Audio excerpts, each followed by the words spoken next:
السلام عليكم، كي دايرين؟ ان شاء الله يلقاكم هذا الفيديو في احسن الاحوال. وبسم الله نبداو القصه ديال اليوم. القصه ديال اليوم كما كتشوفوا شخصين هو من اصول فيتناميز، يعني فيتناميه. جاو استقروا في امريكا باش يحسنوا الاوضاع ديالهم.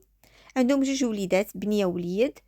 كتعرفوا الاباء فاش كيمشيو يشدوا ولا كيبغيو ولادهم يكونوا حسان ويشدوا مناصب مزيانه. فكانوا كنعيطوا لهم، كي كنعيطوا لهم حنا هنا في الانجليز وفي امريكا كيعيطوا لهم تايجر بارنت. دوك الاباء اللي كيكونوا صعاب وما كيسمعوش شنو باغيين ولادهم، وكيبغيو داكشي اللي قروه لولادهم هو الصح وهو اللي بغاو يوصلوا.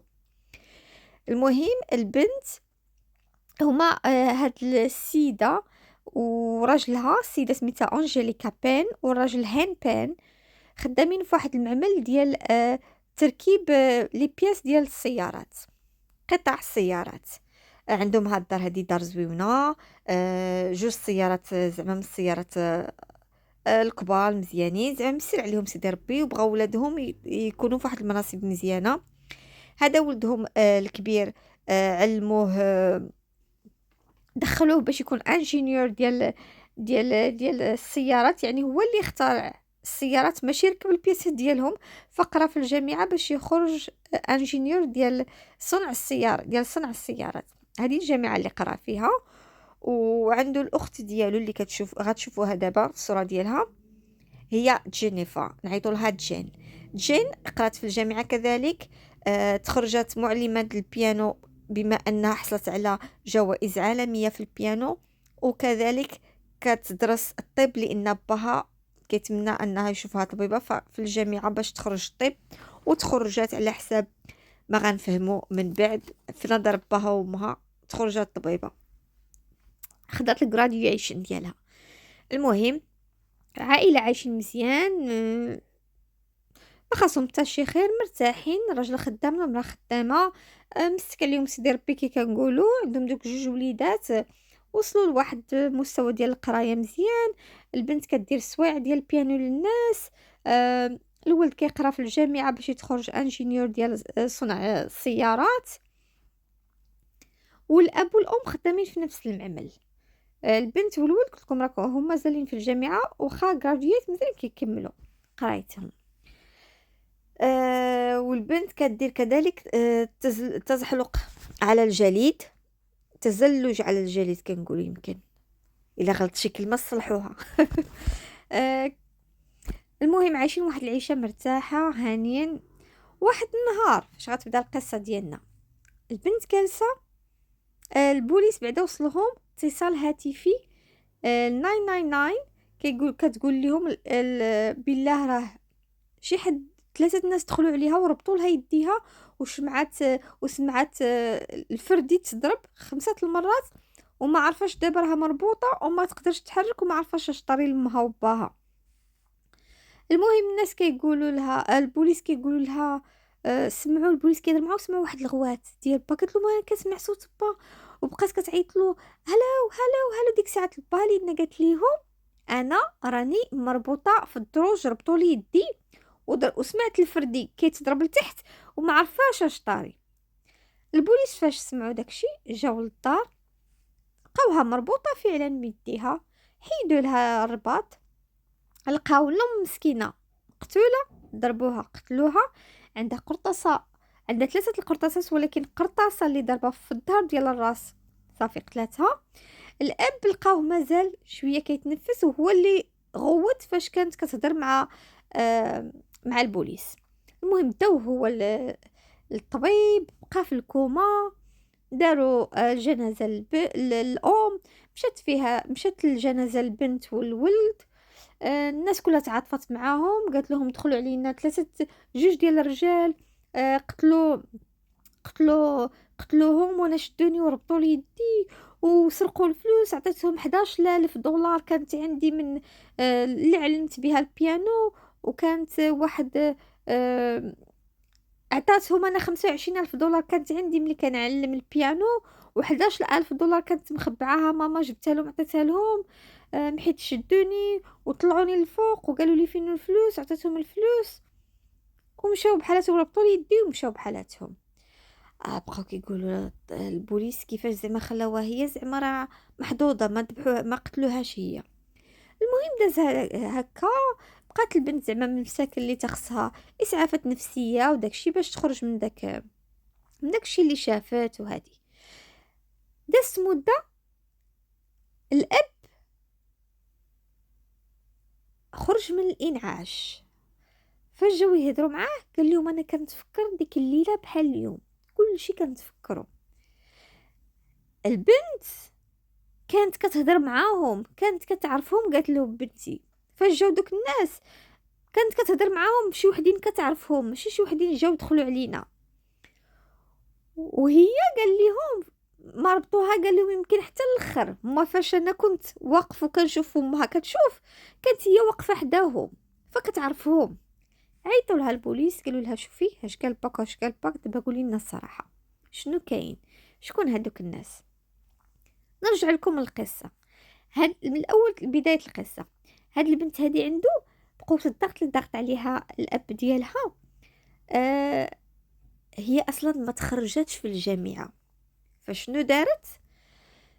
كانت عايشه بحال كنقولوا جوج شخصيات مع والديها. راه قرات في الجامعه وداكشي، ولكن هي ما عمرها ما مشات للجامعه. هي كانت كت آه كت كت آم، كي كنقولوا آه كتزور نتائج، وشرات حتى دبلوم مزور، ورات لوالديها بان باش تقول لهم صافي راه هادشي اللي بغيتو ها هو. ولكن هي راه عمرها ما مشات للجامعه. فاش كانت كتقول لهم انا غادا للجامعه، كانت كتمشي مع واحد السيد وكانت كتجلس معاه وهما ما عارفينش. ولكن نهار عرف باها خلاها في الدار وقال لها ما غاديش تخرجي، ما عندك الحق تمشي حتى لشي بلاصه، غتمشي ديري غير السوايع للناس البياني وترجعي. كيحسب لها حتى الكيلومترات اللي كتمشيو بهم في السياره باش ما تمشي حتى البلاصه، وحيد لها التليفون وداقت كي كنقولوا داقت بها الدنيا. المهم شنو طرا، هي فاش دار ليها باها هكذاك مشات عيطات لداك السيد، قالت له شوف انا بغيت اللي يقتل والديا. قال لها هو علاش زعما غتقتليهم؟ زعما هادشي هو اللي كيقول علاش غتقتليهم؟ وهذه قالت له لا، لان باها قال لها شوفي الا بغيتي تعيشي مع داك السيد، حيت هذاك السيد اللي كانت هي معاه هو من اللي كيبيعوا لا دروغ. هنا فاش كانوا كيحققوا معاها ملي كيبيعوا لا دروغ، قال لها باها ما يمكنش تعيشي معاه وانا حي، ما غير الا بغيتي تمشي بحالاتك ما تعرفينا ما نعرفوك، ولا حتى نموت انا. فهي سرعات بالموت ديالهم، الله يحفظ. المهم هذاك السيد قال لهم انا قلت ليها لا، ولكن هي قالت لي عطيني الرقم ديال داك السيد. شي واحد انا نعيط له، عطاها واحد الرقم ديال جوج الناس، عيطت لهم هي بالتليفون. قالت لهم بغيتكم تقتلوا. هي على ما كتقول هي قالت لهم انا بغيتهم يقتلوني انا، بحيث انا حاولت ننتحر وما قديتش، فبعيطت لهم وخلصتهم باش يقتلوني انا، ومحيت قلت لهم اجيو باش تقتلوني. هذا هو الصديق ديالها. ومحيت قلت لهم اجيو باش تقتلوني، في اخر لحظه تراجع بيا الامر وقلت لهم لا ما تجيوش، وقالوا لي لا صافي اتفقنا، الوغ ملي ما بغيتيش تعطينا الفلوس غادي نقتل لكم امك وباك. هادشي اللي قالت هي، ولكن على حساب اللي قال باها لا، لينا كنت كنهضر معاهم عادي متفقه. هاد الصديق ديالي قال لهم لا، راه كانت متفقه معاهم باش يجيو يقتلوا والديها.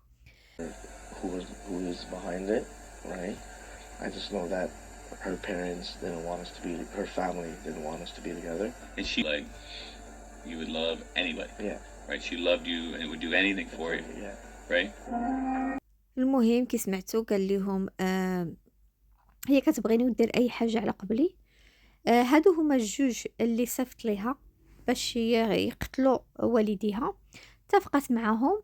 المهم هي كانت ناكره، قالت لهم انا لا ما جبتهمش على والدي، انا جبتهم على قبلي. ولكن الاب قال لهم بلي انا شتا كنهضر معاهم داك النهار وكانت عاديه معاهم كتعرفهم. وكذلك البوليس جابوا التليفون، ومن الحظ ديالها اللي خايب كي كنقولوا اللي مكفس، خلات السيم ديال التليفون، ولكن مخلات التليفون. فمن التليفون جبدوا مكالمات كانت كتهضر معاهم، وكتقول لهم كذلك كتعطيهم اشارات بلا الباب محلول وكيشافوا الضوء كيتشعل وكيتطفى في الشرجم ديال بيتها 3 المرات. صافي عطاتهم اشاره بله دخلوا دابا راه الباب محلول. فملي شافوا هاد الشيء عرفوا بالله هي اللي فكرت في هذا القتل ديال الوالدين ديالها. كي قال ليها باها قال ليها ما غتعيشيش معاه حتى نموت انا، فهي بغات تسرع بالموت ديالو الله يحفظ. المهم قتلاتهم، عطاو مؤبد لهادي ولدوك الجوج. وهاد اللي الصديق ديالها لان حتى هو مشارك في القضيه، هو اللي جاب ليها هذوك باش هو عارف القتيل كاين. وكذلك حكموا عليها القاضي باش عمرها ما تتصل بعائلتها. ومسكين باهم في نهار الحكم قال لهم كنتمنى غيجي نهار باش ما تبقاش تكذب وباش تقول الصراحه وباش تعرف داكشي اللي دارت بالله زعما تصلح راسها. يعني حتى لاخر لحظه ومازال باها كيتمنى انها بنته ترجع شي نهار مزيان، ولكن القاضي حكم باش ما عمرها ما تصل مع عائلتها. يمكن كان هذا هو اختيار ديال الاب ديالها بيان سور مرمى داكشي اللي دارت لان ما غتصلحش. البوليس تعجبوا بطريقه الكذب ديالها، قالوا واحد الانسان اللي عاشت حياتها كلها وهي كتكذب على والديها وعلى كل شيء زعما بواحد الطريقه يعني غريبه، زورات ودارت وعايشه شخصيتين، وكذلك ادى بها الامر باش تقتل كذلك. ف كانت قصه صعيبه وكانت قصه زعما من القصص اللي خايب يسمعهم الواحد ان البنت دارت هادشي كله لوالديها، وكل غلط ديالهم انهم كانوا كيحرصوا باش يكون عندها مستقبل مزيان. والبوليسي اللي كان المحقق اللي كان متبع القصه ديالها وعرف اللي هو صورته غتبان لكم دابا، دار كتاب على القصه ديالها لان شافها من القصص اللي عمره ما شاف بحالهم. الطريقه ديال العيش ديال ديك البنت كي كانت انها عاش جوج شخصيات، كذبات، زورات، في الاخر اضطرت انها تقتل الوالدين ديالها باش تعيش كي بغات هي. كان سهل عليها، صافي قال لك باك خرجي، ما بغاكش خرجي، ما تقتليهم ما يقتلوك. ولكن اش غادي نقولوا الواحد الشيطان غالب عليه. شنو فهمنا من هذه القصه هذه وشنو العبره اللي خدينا من هذه القصه؟ بان عمرنا ما نفورسي وليداتنا على اننا نرغموهم على شي حاجه هما ما باغينهاش. ما نفورسيوهمش وما نرغموهمش، نشرحوا لهم ونوري لهم الطريق ونخليهم هما يختاروا. عمرنا ما داكشي اللي حنا كيبان لينا مزيان ليهم حنا عارفين انه مزيان ليهم هما ما عارفينش، خصنا نفهموا لهم بطريقه اللي هي سهله ليهم باش يفهموا وكتناسب السن ديالهم. وما نجيوش نقولهم تا خصك تولي هذه، تا خصك تقرا، تا خصك دير، تا خصك دير، تا خصك بزاف الاباء كاين هذا النوع بزاف اللي كيرغموا على ولادهم. وراه شوف راه ما توصل غير فين وصلك الله. وهذا الشيء اللي نقول لكم. السلام عليكم. توحشت بلادي انا بعيد ومغبون القلب نادي فتحوا الحدود راني مسجون. توحشت بلادي انا بعيد